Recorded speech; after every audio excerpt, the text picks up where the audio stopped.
Welcome back, degenerates. This is Locked In, and I'm your host, Mason Cameron at PFF underscore Mace on Twitter. And with me, as always, my partner in crime, Vishaal Gupta at Vishaal underscore Gupta 95 on Twitter. V, we're back. We had a little bit of a hiatus last week due to some travel, but we're back better than ever. We're here to break down the week 8 betting lines. How are you feeling, partner? Feeling good. Can't believe we're this far into the season, almost halfway through. It's been interesting so far. Definitely a lot of things we did not expect to see coming so far this season. So, yeah, excited to see what holds true and what changes this weekend for sure.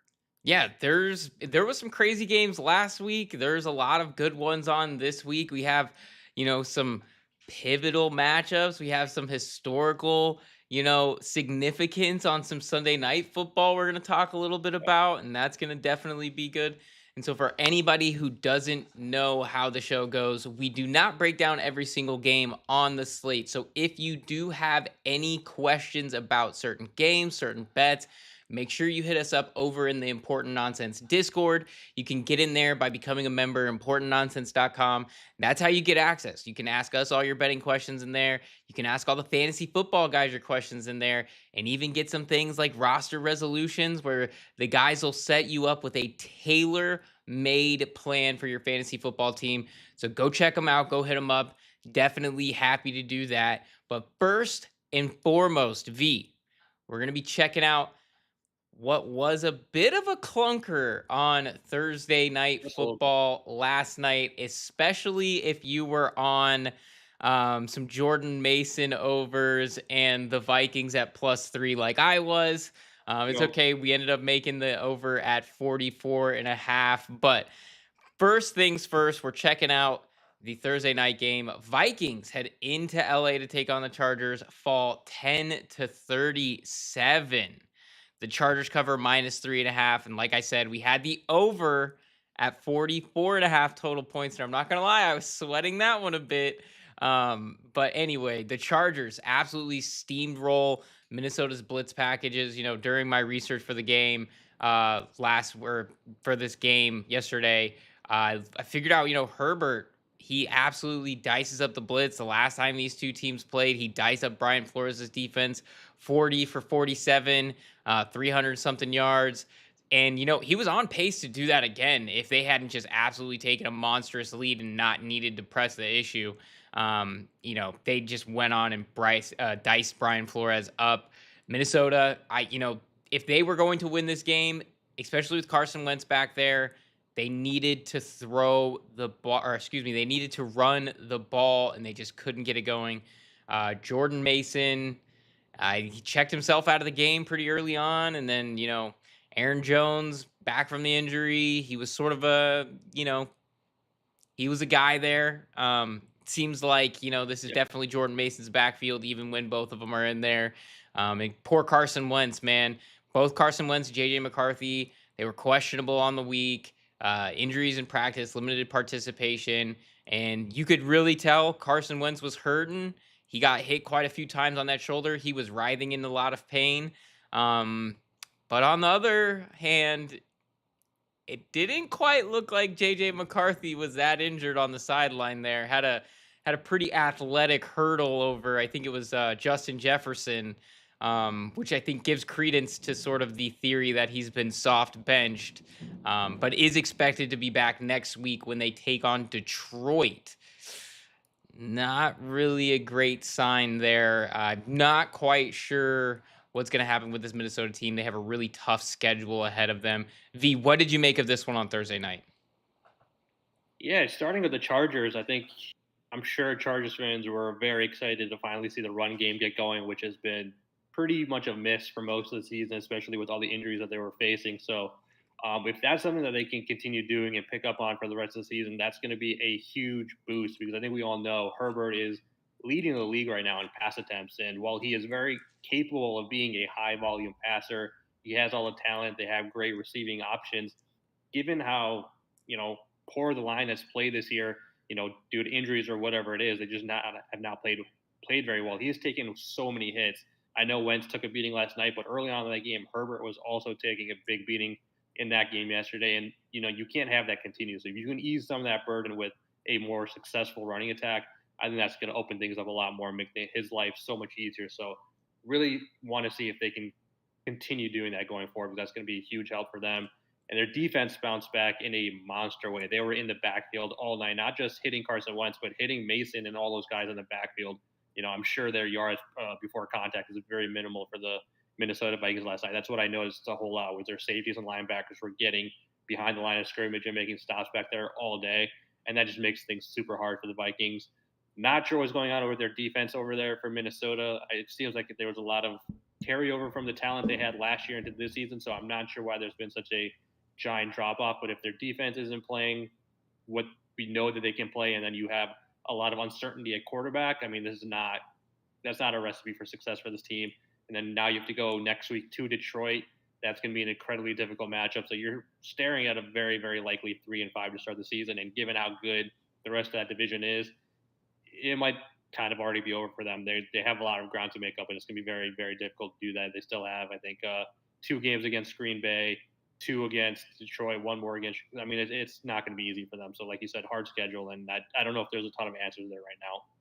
Yeah, and it is more than just the quarterback position. It's like you said, they're really patchwork offensive line right now. And it's tough because that offensive line was supposed to be, revamped and have a bunch of new tools on it. It just really hasn't looked that good. They've had a lot of injuries there, as far as Minnesota. And then the secondary, and it's just been some really difficult times covering. Like Isaiah Rogers, he's been really high low. And this game itself could have been a bit of a different story if they had started out on a really hot foot, got that pick six, you know, took the lead early. Like this could have been a bit of a different game.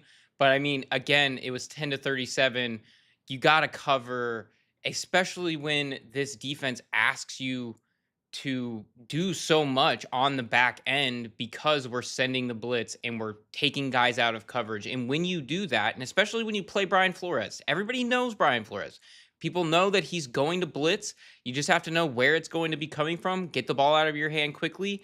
And for a guy like Justin Herbert, who could really diagnose that well, and his EPA per play when blitzed was better, and it's even better when you blitz and don't get pressure off of those blitzes. It's been extremely lopsided in his ability to find the open guy when faced with those decisions. And he really just picked them apart last night. Um, and then when we talk about offensively, one of the big things with the Chargers early on, at least through the last few games, was that they just could not stand up at all on the offensive line. They couldn't run the ball. And I mean, it comes down to more than just like not having Najee Harris, not having Omarion Hampton. It really did come down to the fact that the offensive line was just not blocking that well.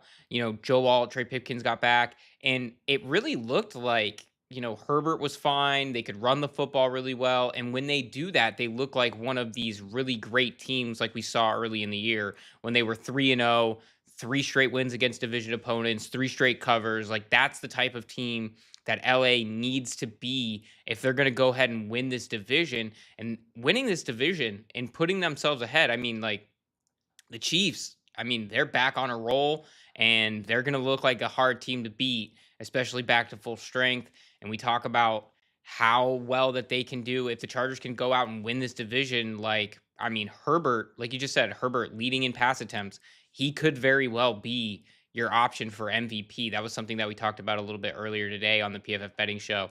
It's a really interesting topic, of course. But, you know, again, good outlook for the Chargers. They really needed this one. Minnesota, not so much. It looks like it's going to be a pretty tough road ahead for them. Yeah. But on to our first game on the slate, V. This is an interesting one, and I really do like where your head's at here. We're starting off with San Francisco heading into Houston to play the Texans. Texans in this one, minus about 1.5, minus about 2.5, depending on where you're shopping. Game total on this one, 41.5. And I will just be completely honest with you, V. I am staying away from anything that has anything to do with the 49ers ever again.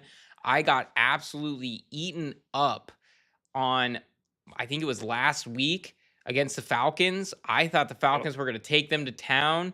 This team has Same. no reason to be as good as they are, but every single week they just seem to find ways to win. I mean, granted they just got blown out by Tampa just a couple weeks ago, but more often than not, this team is putting up a really competitive performance. They're finding a way to win. They don't really have any pressure. They lost Fred Warner. They're, injured on offense, playing with a hobbled Mac Jones, and they get George Kittle back, and all of a sudden now they're running the shit out of the ball and they're just playing so much better. And George Kittle is just a fun guy to watch. And big shout out to National Tight Ends Day this weekend. He's definitely going to be a guy to watch in that one. But Yep. he means so much to this team in more ways than one, not just as a receiver, but as a blocker. I mean, you saw them finally getting the run game going for Christian McCaffrey. It felt like they hadn't been able to do anything in the run game pretty much all season. And, if they can really keep doing that, that's going to be an interesting test for them moving forward. And then we saw Houston. They really struggled against a strong Seattle team last week in prime time. Now they're going to face a much simpler defense with the 49ers. Still questions about their offensive line. So V, what are you seeing in this one, in this matchup, that has you siding with something on the game total? Tell us where you're sitting at. Yeah, I'm liking the under at this one at a low number of 41.5. Let's start with Houston.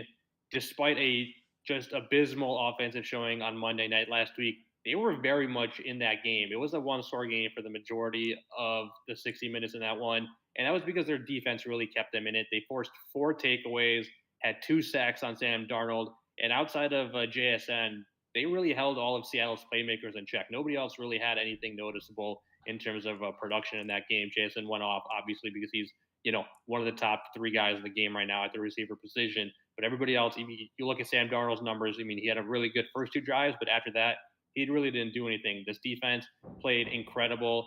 That was the first game this season where Houston allowed more than 20 points to an opposing offense. They lead the league in terms of fewest points allowed at 14.7.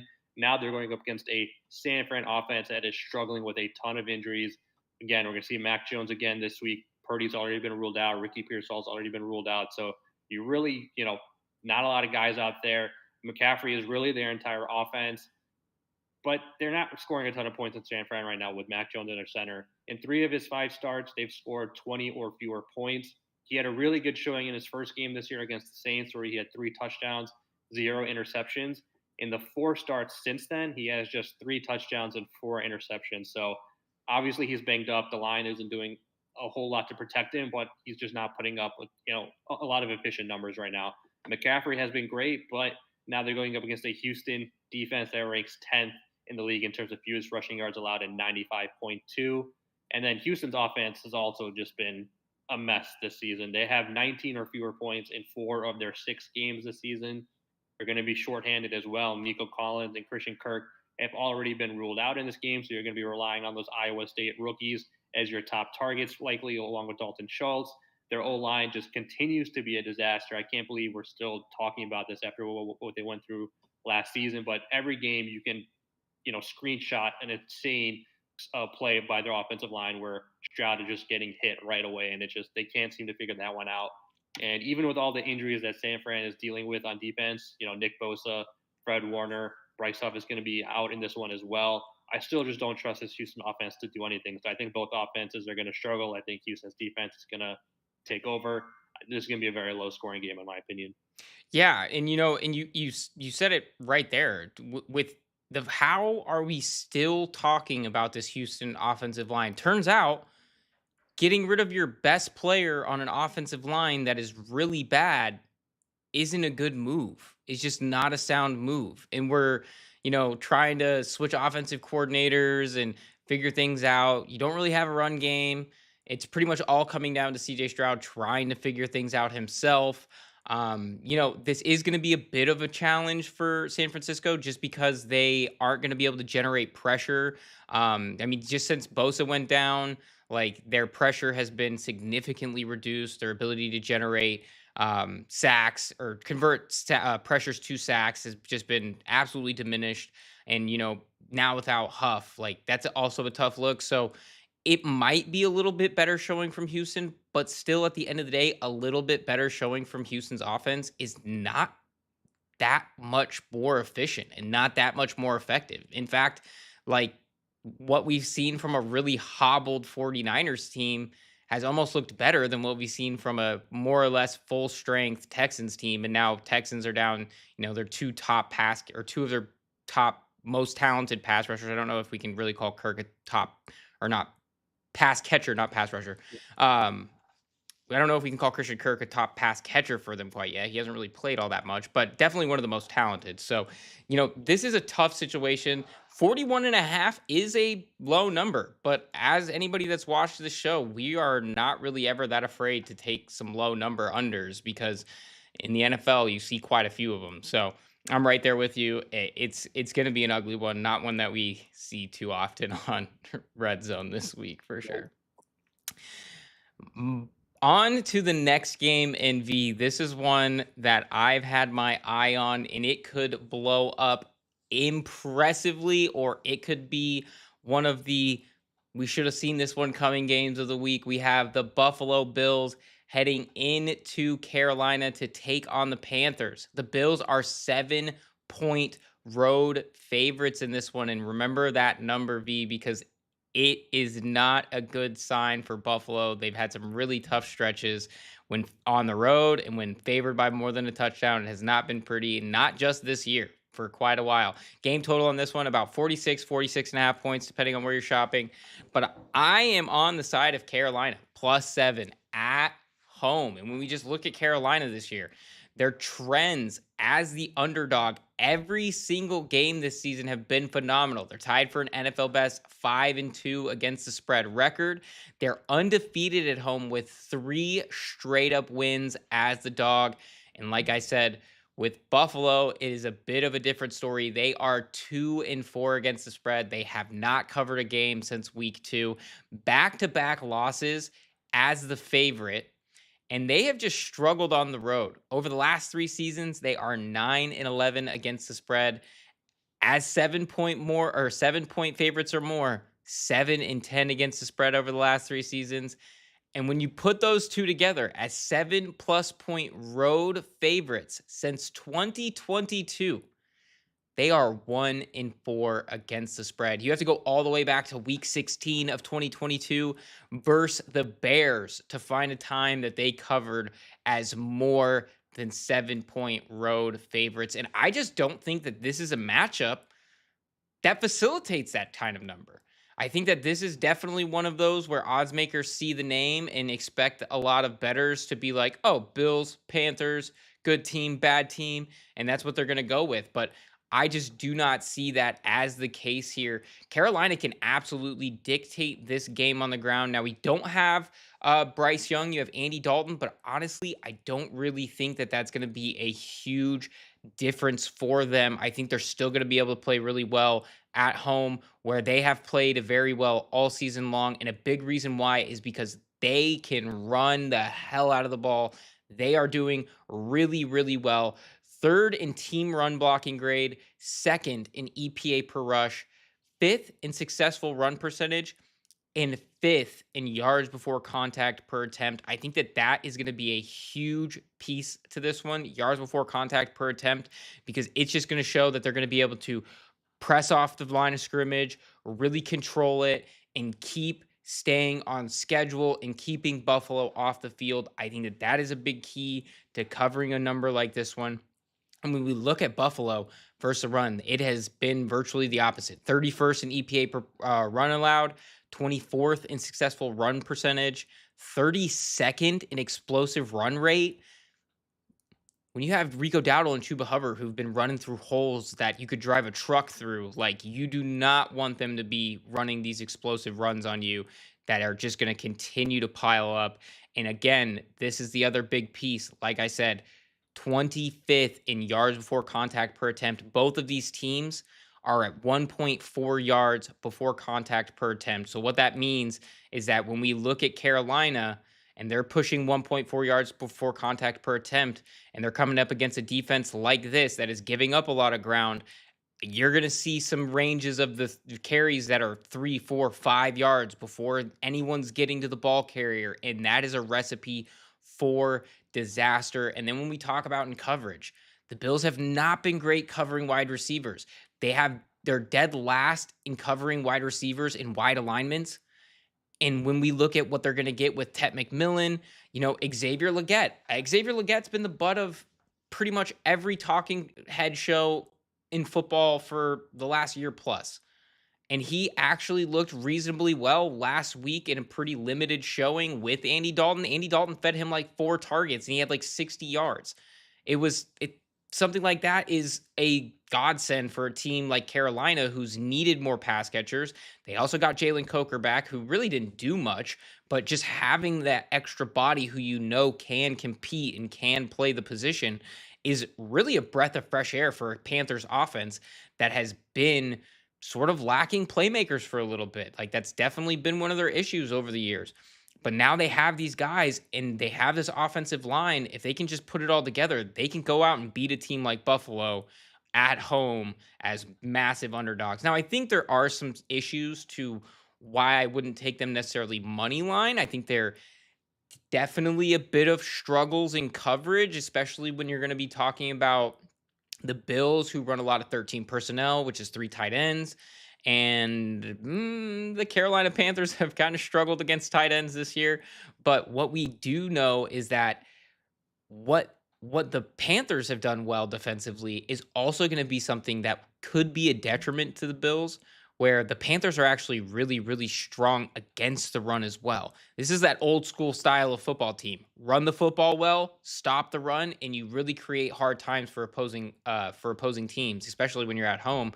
And when we talk about Buffalo, one of their issues is when they get off script and they get off schedule, they really get away from the run, they become unbalanced, and that's when the wheels sort of fall apart. Teams can tee off on them. Now, it's another question if the Panthers can really tee off on them in that same regard. But if they can stop the run, make this team one dimensional, it could really leave them in a good position at +7. I'm really excited to see this game. And potentially it looks like you could get it at 7.5 in some spots. I thought I saw it at 7.5, maybe on FanDuel. So make sure you guys are shopping around, getting that little bit of extra line value. But this is a spot where I really do like Carolina to, you know, get on some people's radars here. This team's 4-3, Yeah. V. 4-3. Yeah, sure. No, I'm right there with you, and I actually did get it at 7.5 earlier in the week. That's why we always tell you guys to shop often, shop early, make sure you're looking around. Getting the extra hook is going to be big in this game, so happy I got it there. But yeah, I'm right there with you. This is definitely a few points too high in my opinion. The running thing for Carolina, I think, is huge. Having two guys who are very capable of running it down your throat is going to be a big key in this game. Buffalo has not defended the run well. They're injured still. I know they have a couple guys out still in this game, so I think we're going to continue seeing struggles from their running defense. And then I think overall this Carolina offense is a lot more competent than we've seen obviously in the past couple of years. So even if Buffalo is able to get some explosive plays and Josh Allen is able to kind of return to form and drive up and down the field and put up some big numbers, I think this Carolina offense is very capable of matching them to a certain extent to at least where they can keep it within a manageable distance and keep it within a one-score game. So getting 7.5 makes this a very doable play. I think this is gonna be a game that comes down to the wire. It could be a 3 4 point game going either way. So getting a big number like that makes a ton of sense. I'm gonna take Carolina as well. Yeah, and one thing that I think people have sort of pushed towards like why Buffalo might be able to stop the run. In this one is they're getting Larry Ogunjobi back. They're gonna get Michael Hoyt back from suspension. To start their tenure with the Bills. I don't know if anybody has looked into some tape on those guys on how well they play the run, but just anecdotally, Larry Ogunjobi is a 41 career or not 41 career, a 41 run defense grade this past season. I'm not really terribly concerned at his ability to fit the run There's a and reason he's switched teams as often as he has, right? I mean, exactly. not something that we're gonna keep is gonna keep you up at night. Yeah, exactly. So, I think that when it comes down to it, this is going to be a tough nose game. I think that that's going to be the big calling card here is that we might understand at the end of this one that the Carolina Panthers are a tough team. And if anything, we'll know that.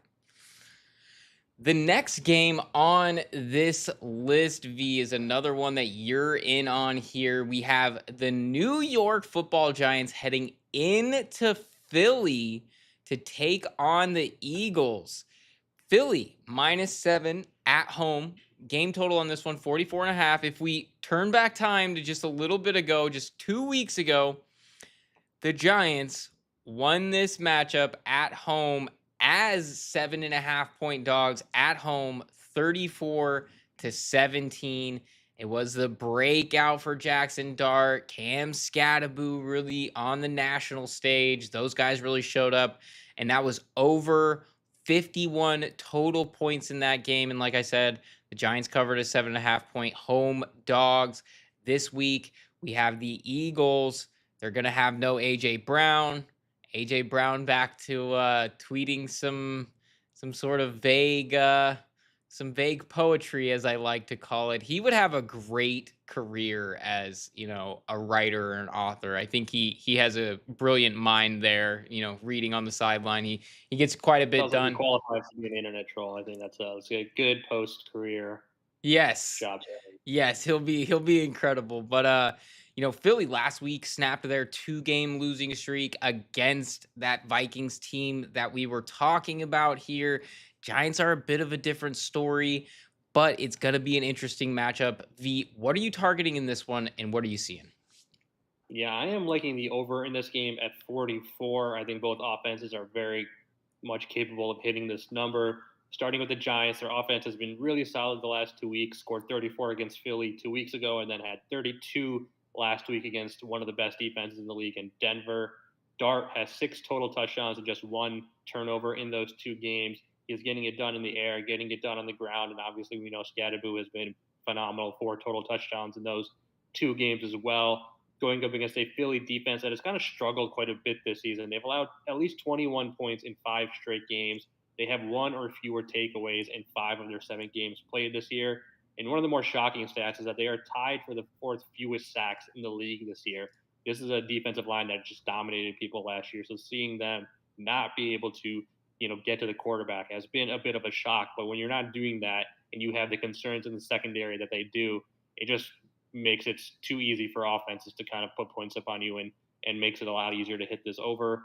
Philly's offense, on the other hand, they've been a little bit up and down this year. Obviously, we know some of the struggles and a lot of the AJ Brown stuff that you mentioned, but they've also had a couple good highs. Obviously the second half of that Rams game, and then what they did last week. Jalen Hurts looked phenomenal on the road in Minnesota, getting the ball down the field to Brown and Smith.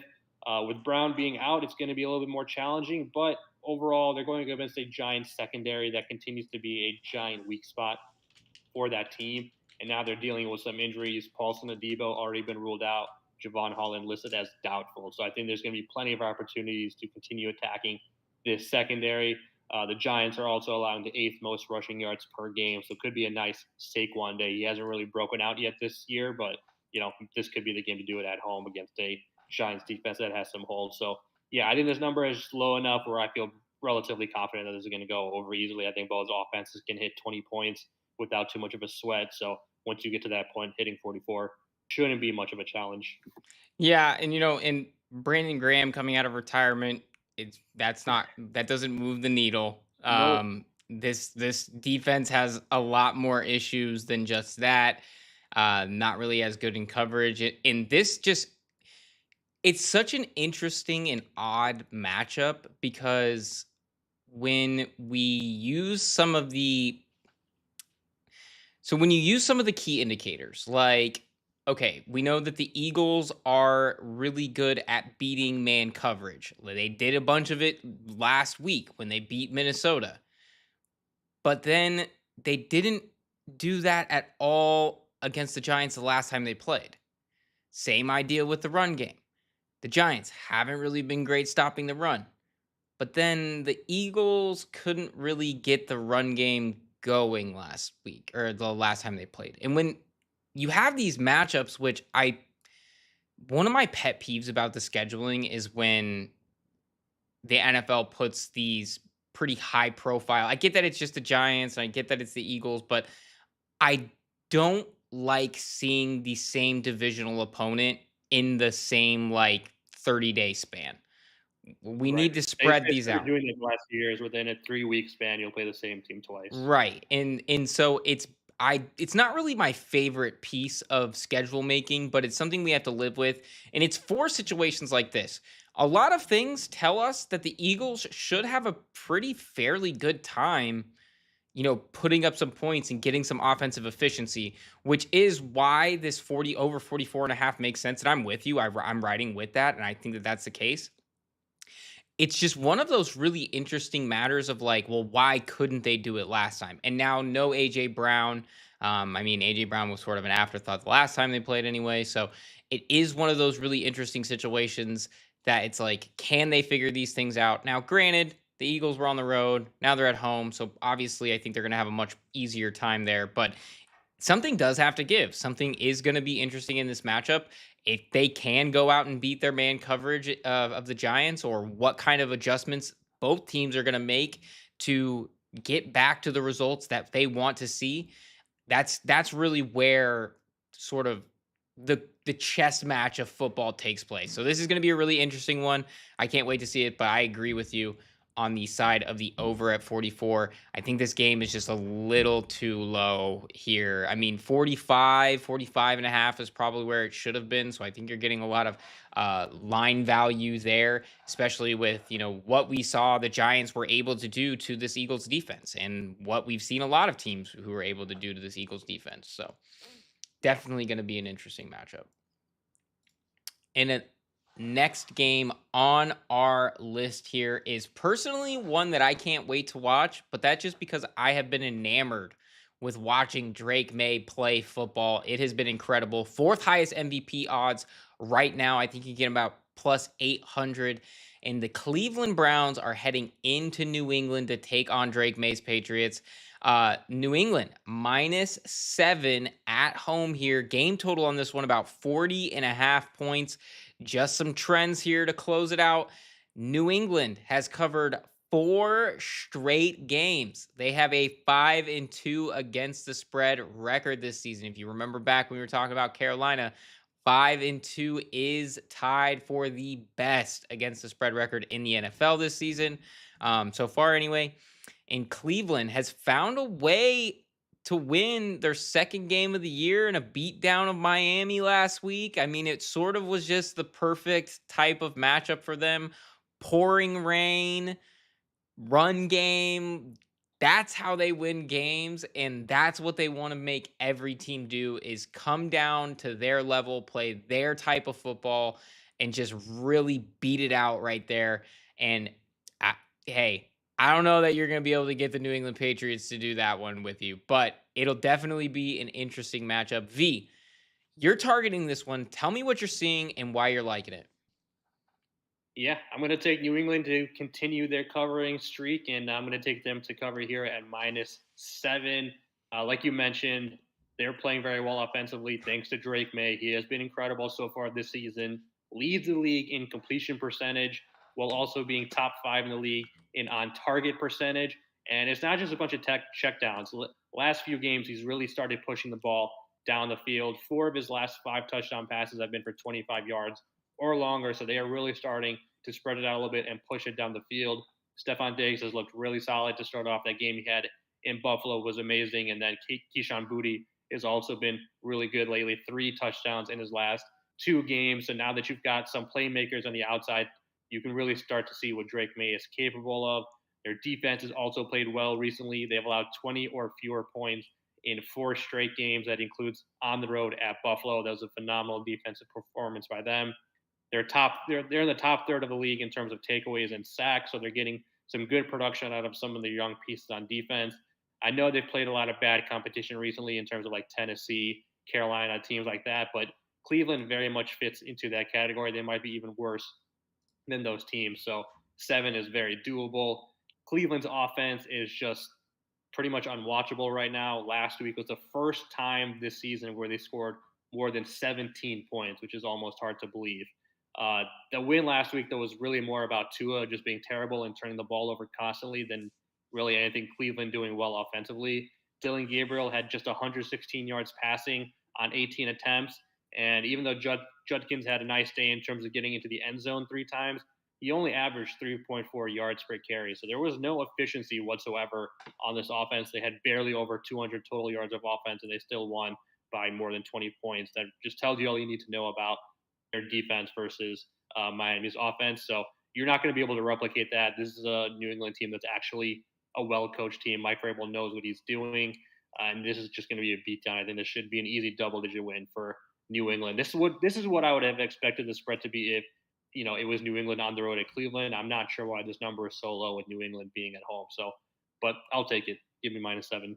Yeah, no, I mean you just said it. I completely agree. I think that this game should be closer to 9.5 or 10, frankly, because when we look at what they did, you know, yes, the competition has not been these top teams outside of, beating the Bills straight up as 7.5 point dogs on the road in Buffalo. Like, that is an impressive game.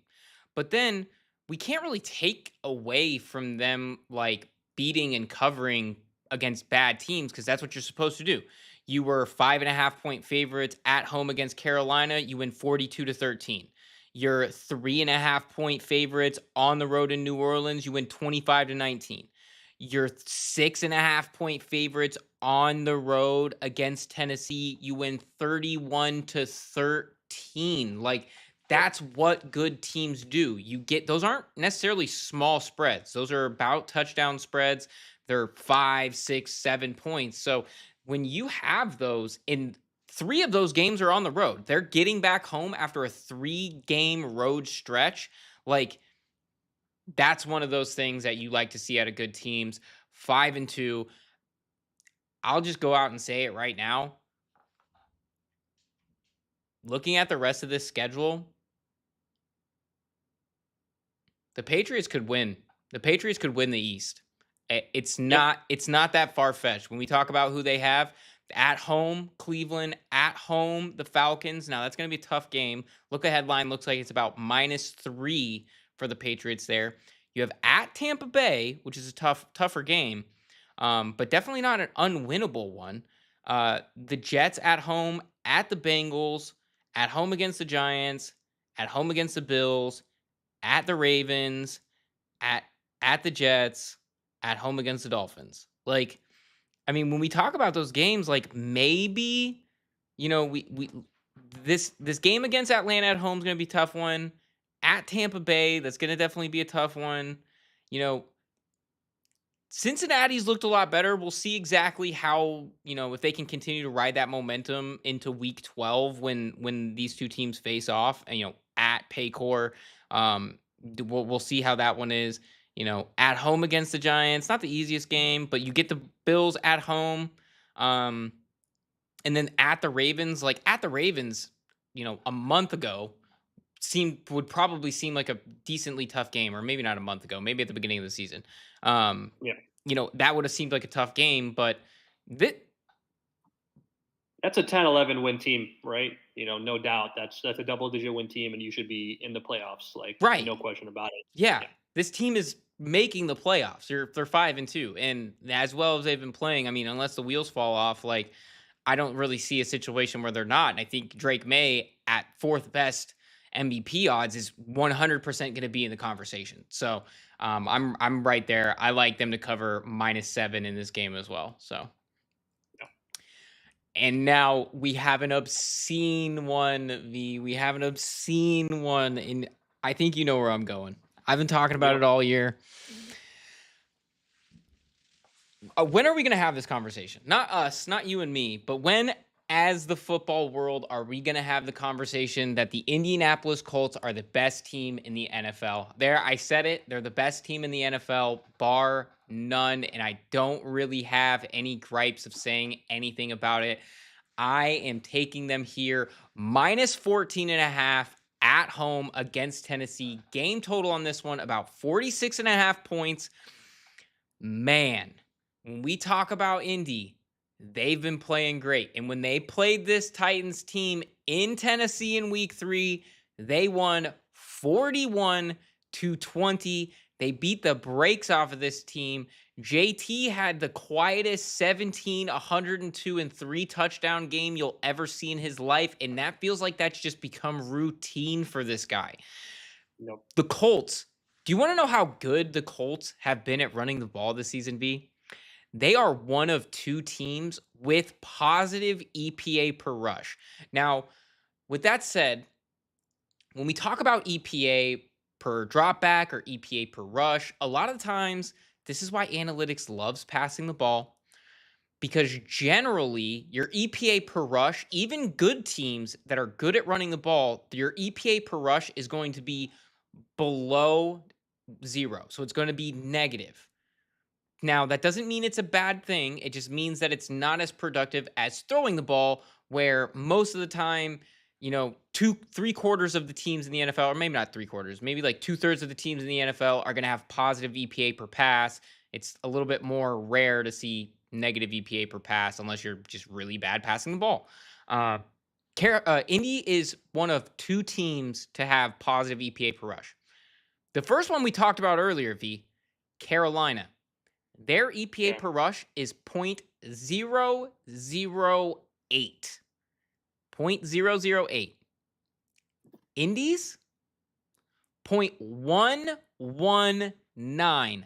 Literally a massive leap, head and shoulders better at running the ball than any other team in the NFL, and it's not even close. It's not even close. They have more EPA per rush than 21 teams in the NFL have per drop back. That is Jeez. insane. That is insane. It means that they're running the ball better than a lot of teams can throw it. And that's not just saying that, like I said, a good two-thirds of the teams in the NFL are positive EPA per pass. So this isn't just like, oh, yeah, it's only the teams that are bad at passing the ball. It's like, no, they're better than teams who are decent at passing the ball, at running it. And that's all taking out how good this team has looked with Daniel Jones, with Tyler Warren, with Michael Pittman. It's a phenomenon how well they're running the ball. And I think that that's going to make them a team that is incredibly difficult to beat in any single week. And I don't even think that this game is going to be moderately close for it to absolutely matter at all. And when we talk about Tennessee, now they have to do that this week without their best defender in Jeffrey Simmons, and I just don't know how they're going to do that. Indy's defense isn't the best in the world. Now, when we talk about the teams of like, is Indy the best team in the NFL? Maybe their defense keeps them. Like, you could have some arguments around for some other teams. I'm trying to think, like, I really don't know because no teams have been truly dominant. I mean, like, the revamped Kansas City's coming. You yeah, can feel it, right? right. They're coming to take the top spot again. Yeah, they've been playing well on defense. They're coming for the top spot. Patrick Mahomes is the betting favorite to win Rasheed Rice is MVP. back. Yeah. Rushy Rice is back. Xavier Worthy, he's still playing really well. I mean, they don't need Travis Kelce to be the guy he used to be. They just need him to catch a few timely balls every game, and they'll be fine and right there in the mix. So, especially if they keep playing their aggressive style of defense, like they're going to be a really, really tough team to beat. As a Broncos fan, it was nice for them. It was short lived, but it was nice of them to give us some hope for at least a few weeks. Yeah. But hope for the fall off, not hope for the season. Broncos fans out there, don't come for me in the DMs. But I just don't think it's going to matter. I don't think Indianapolis is having a little bit of struggle is going to matter in the slightest. Because when we talk about Tennessee, they are literally dead last in so many categories. We'll start with EPA per play. This is the same story as what we talked about, how good Indy is against things, is how bad Tennessee is against things. And if they hadn't lucked into that win against the Cardinals, this team could very well be going 0-16. In offensive EPA per play, they are minus 0.265. The next lowest team, another team we talked about today, the Cleveland Browns, they are minus 0.165. Literally a full tenth higher. That's incredible. And that's showing how bad Cleveland has been. When we talk about it's a similar story with touchdown drive. Tennessee, 7.9%, dead last in the NFL. The next best team, the Las Vegas Raiders at 13.3%, almost double what Tennessee is putting on. I guess not almost double, but it's getting there. And then when we talk about Indy in those same departments, we already talked about them in EPA per play. They're fantastic. When we talk about them in touchdown scoring, I mean, Almost every drive. almost every drive. They're calling it the perfect season. They're that good. They don't need to punt a whole lot. It reminds me of the Pat McAfee comment at the draft in Tennessee a few years back, where he says, I wouldn't be surprised if Titans fans do not know who I am. We did not have to punt much against the Tennessee Titans. Well, I couldn't even tell you who's the punter for the Colts right now. I couldn't.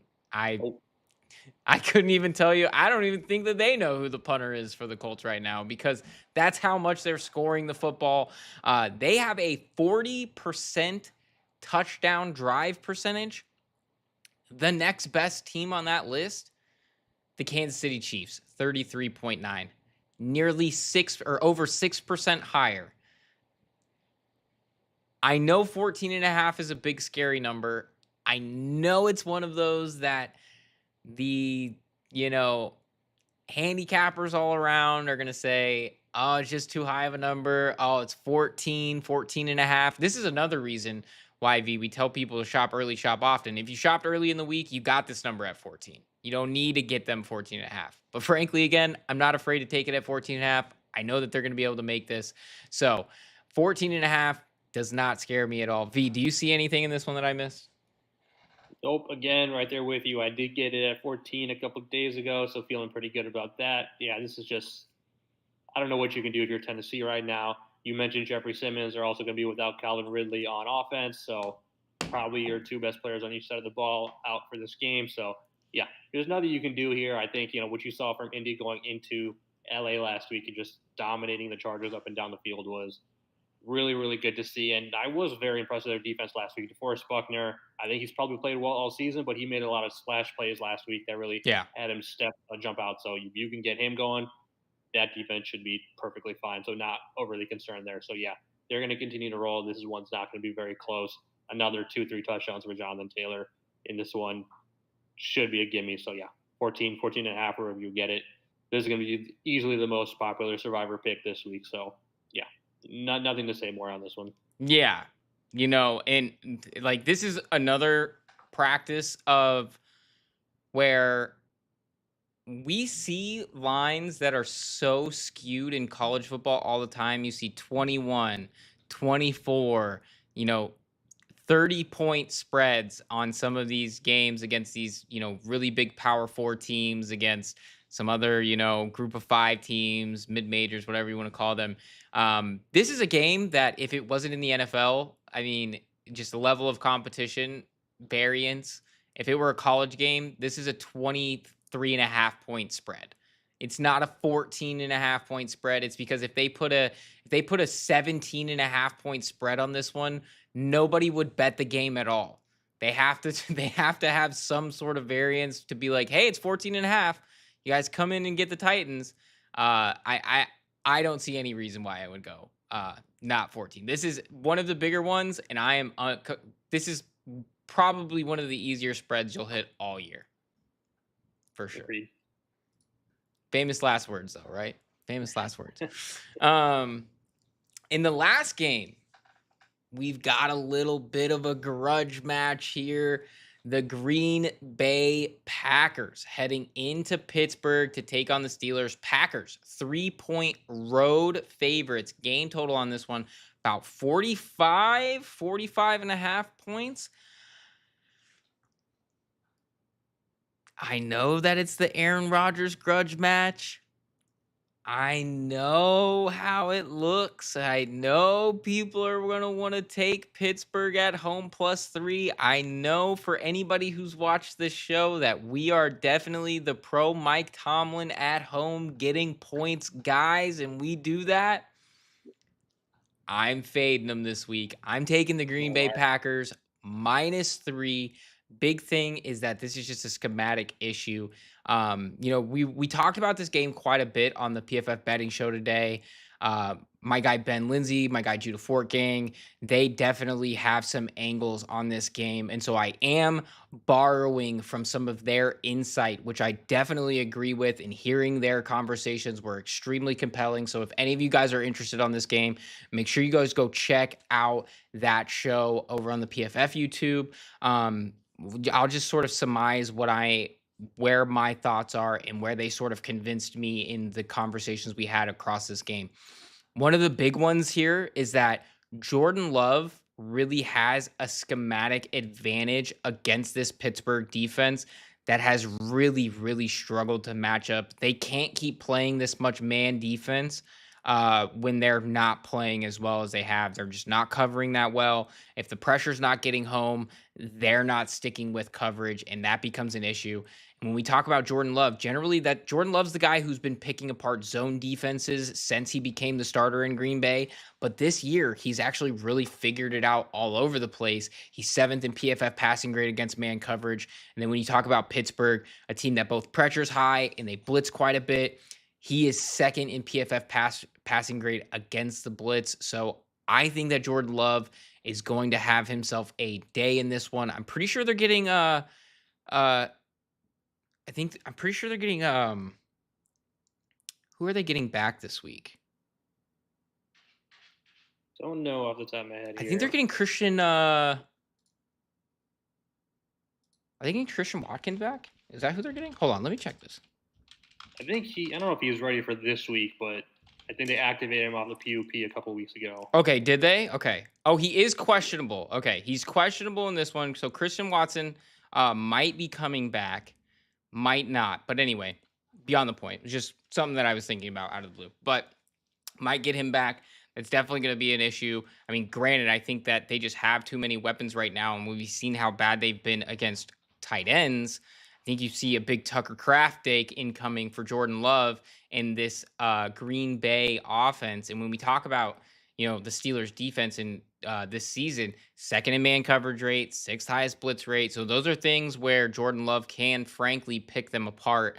And the Steelers are also just struggling against the run, which I think is going to lead to a really, really big day for Josh Jacobs to just explode. This team is 31st in successful play rate allowed against the run. I mean, I last week was all over, or not, last week on Thursday was all over them to have a big day, you know, shut up Chase Brown and not really give him any room to maneuver.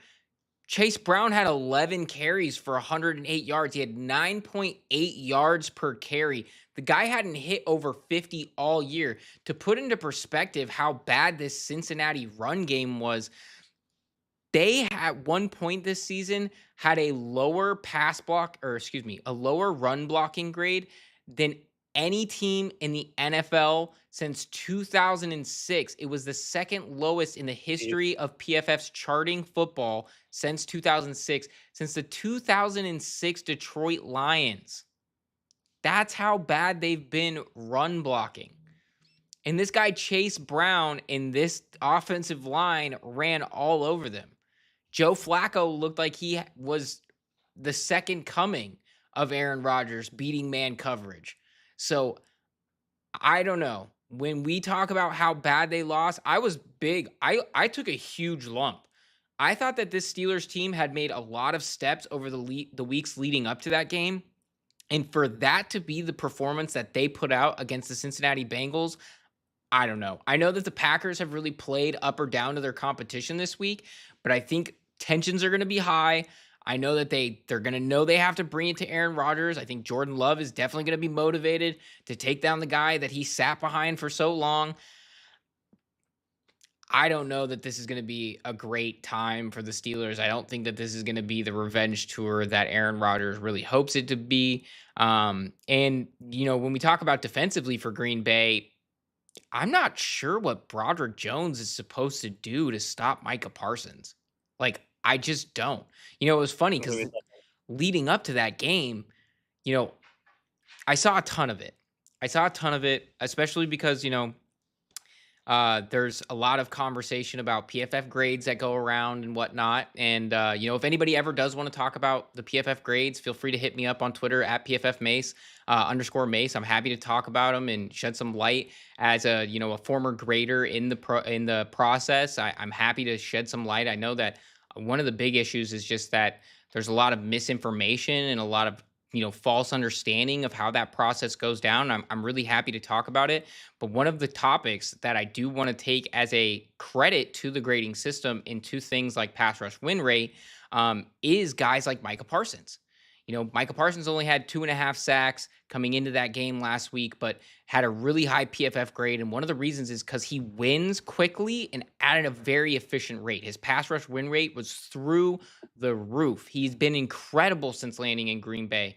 And, he gets held quite a bit. Now, that doesn't really equate into the equation for the grade there, unless it's flagged, but he doesn't get too many of them flagged, unfortunately. But when we talk about his rate of being able to win the pass rush, that is the metric that we see is most consistent to leading to things like pressures and converting those pressures into sacks.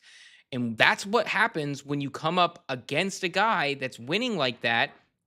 He eventually is going to explode and put up.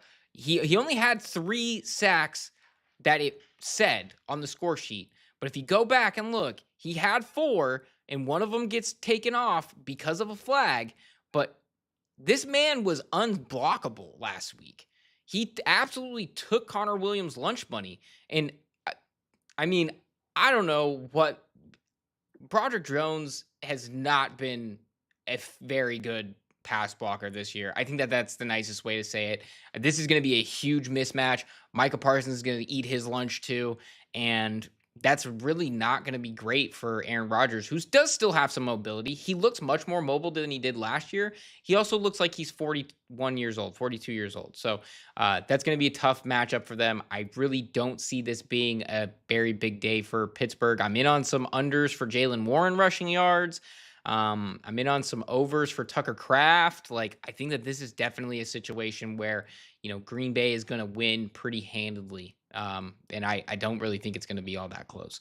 V, do you see anything else in this one? This is going to be a good matchup. I'm happy that this is the Sunday night matchup. Yeah, it should definitely be a good one. I think this one's pretty interesting for me. I know it opened at 3.5 this week. So if that number had stayed at that point, I probably would have taken Pittsburgh, but it pretty quickly moved down to 3 before I had a chance to jump on it. And at 3, I just didn't feel comfortable taking either side. So gonna stay away from the game spread on this one. I think my concerns with Green Bay are just that, at least as of recently, they're kind of playing with their food a little bit. I mean, obviously they go into Cleveland and they Yeah. lose a game you should never lose. You don't really beat the Bengals convincingly in Flacco's first game. New system doesn't really know what's going on, and he still kind of kept them in that game. And then you have to win a nail biter in Arizona against a not great Cardinals team. So there's just some concerns there where they're not probably playing up to their full potential, but fully agree where there's a lot of concerns with Pittsburgh's defense. Just seeing them get torched last week was pretty shocking. Just seeing Flacco do whatever he wanted to do, seeing that run game get going for Cincinnati that you had mentioned had struggled so much before that game. Definitely not a great sign for them. You don't want to have to be in position where a 42-year-old Aaron Rodgers has to be in a shootout every week because your defense isn't able to do their part. So probably going to stay away from the spread in this one just because of some concerns there. But I'm probably going to be targeting the over in this game because I can definitely see a lot of points from Green Bay, and I can see Pittsburgh's offense doing just enough to hit this over. Not a terribly high number on this one. Yeah, and I like that too. I'm definitely probably going to be playing the over in this one also. And you do raise a good point. As far as the trends do go, if we just go back and look, Packers, obviously the loss as 7.5 point favorites in Cleveland. You have the tie against Dallas at Dallas. They were minus 6.5 point favorites. Uh, they won against the Bengals at home. They were 14 point favorites in that game. At Arizona, they were 6.5 point favorites on the road. This is their 4th road game in 5 weeks, and it's the lowest one at -3. So I'm definitely with you where it might not be the greatest trend play. I think Hmm. it more definitely has to fall into a schematic thing because then when you do talk about it, we look on the other side and you know what we see with Pittsburgh over their last 4 games. They had 3 straight covers. They covered at New England as about half-point favorites. I can't remember if that swung their way. I'd have to look at where I think they're probably favorites heading into that one because at that point New England was struggling a little bit. right, they were struggling. That was week 3, because they had a bye week in week 5 after they traveled to Dublin to play the Vikings. They won that game 24-21 as 2.5 point underdogs. Technically a neutral site game, so not really Hmm. home, not really away. It counted as a home game for them. But yeah, neutral site game. And then they have the 23-9 win against this same Browns team that beat the Packers. So it's one of those things, and they were 6.5 point home favorites. And then it's tough because then we get to that game against the Bengals.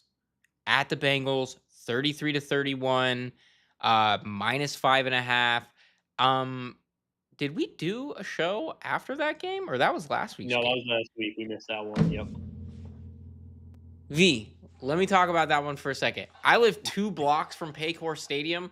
Something that I learned, something that I learned that I never knew is that the tape delay is bad enough that I was getting spoiled for every single third down or touchdown or anything in that game because I could hear The the crowd was crowd. just that loud, and The you could hear it from crowd all the was way from your place. that loud in That's Cincinnati awesome. for Joe Flacco going nuts.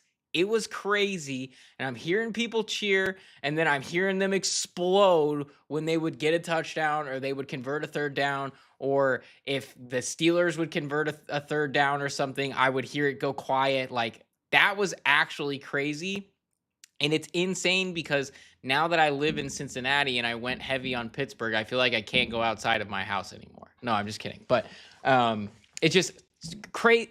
It's a tough matchup to sit there and think that Green Bay can't do a similar thing to what Cincinnati did while also playing better defense. So it is going to be an interesting matchup. I can't wait to watch this one in prime time. But yeah, that about does it, V. Oh, you know what? I made a mistake. We're gonna get the intro music here when I flip back to the other screen. Bear with me, everybody. still, still working out the Kings. We're 8 weeks in, but we're still working out the Kings. So, anyway, that about does it for us for week 8. It has been a doozy, a great slate to break down. We are back same time next week, 8 p.m. Eastern. And like I said, if you guys have any questions on games that you are targeting, make sure you head over to the Discord.